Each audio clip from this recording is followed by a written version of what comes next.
سیدنا و مولانا محمد مبارک وسلم صلاۃ و سلام علیک یا رسول اللہ صلی اللہ تعالی علیہ وسلم.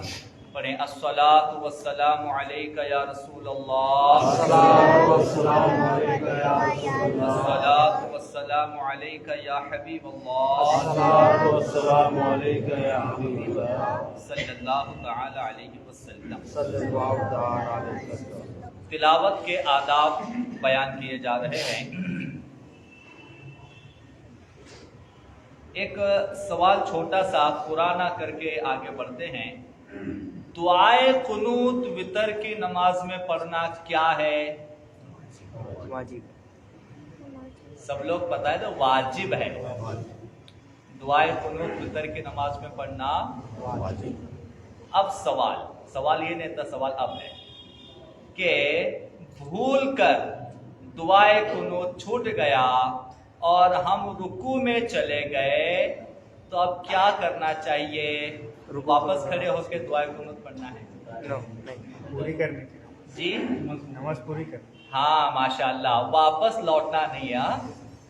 دعائے قنوت اگر چھوٹ گیا، بھول کر رکوع میں چلے گئے، پھر یاد آیا رکوع میں جانے کے بعد کیا رے دعائے قنوت پڑھنا تھا، تو اب واپس لوٹنا نہیں ہے.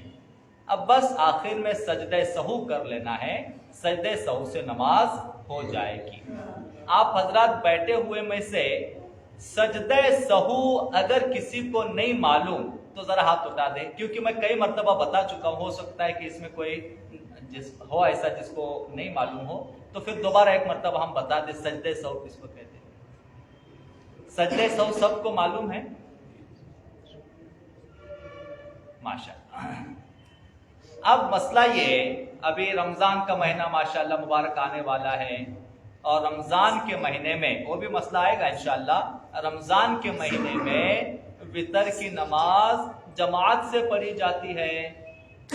اب اگر ایسا ہوا کہ تیسری رکعت میں امام صاحب اگر کبھی اتفاق سے بھول گئے اور رکوع میں چلے گئے تو آپ لوگ کیا کریں؟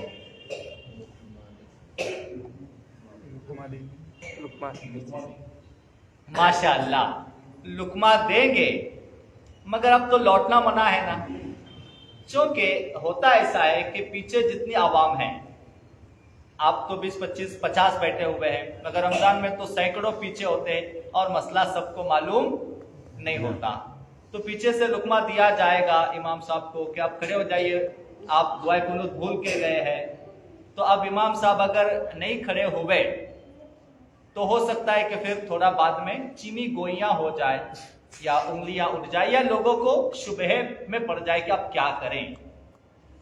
تو اب اس صورت میں ایک صورت تو ابھی تک ہم نے کئی مرتبہ بتائی کہ واپس نہیں لوٹنا ہے، لیکن ایسی صورت میں رمضان کا مہینہ ہو، سینکڑوں لوگ پیچھے ہو اور پیچھے سے لقمہ دیا جا رہا ہو بار بار، اور اس صورت میں چونکہ عوام نہیں جانتی یا عوام کو مسائل نہیں پتا، تو اس صورت میں اگر امام صاحب واپس لوٹے اور لوٹ کر انہوں نے پھر اللہ اکبر کہہ کے تکبیر باندھ کے دعائے قنوت پڑھا اور دعائے قنوت پڑھ کے آخر میں سجدہ سہو کر لیا تو نماز ہو جائے گی.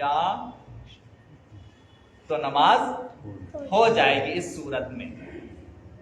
کیونکہ جو عوام ہے نا، جو لا علم عوام ہیں، ان سے جو ہے کسی طرح کے شک و شبہ میں عوام نہ پڑے، اس لیے ایسا بالکل کیا جا سکتا ہے. اس سے نماز ہو جائے گی، کوئی حرج نہیں ہے. تلاوت کے آداب بتائے جا رہے تھے. قرآن مجید کے اوپر کوئی کتاب نہیں رکھنی چاہیے، یہ مسئلہ بیان کر دیا گیا. قرآن شریف کی طرف پیٹھ یا پیر پھیلانا منع ہے. جہاں بھی قرآن مجید رکھا ہو اس کی طرف پیٹھ کر کے بیٹھنا یا اس کی طرف پیر پھیلانا منع ہے. اب کیا ہوتا ہے، ہمارے گھروں میں سب کے گھر میں قرآن رکھا ہے الحمدللہ، ہر ایک کے گھر میں قرآن شریف رکھا ہوتا ہے. اور بہت سارے لوگوں نے ہم سے پوچھا بھی ہے اس مسئلے کے بارے میں کہ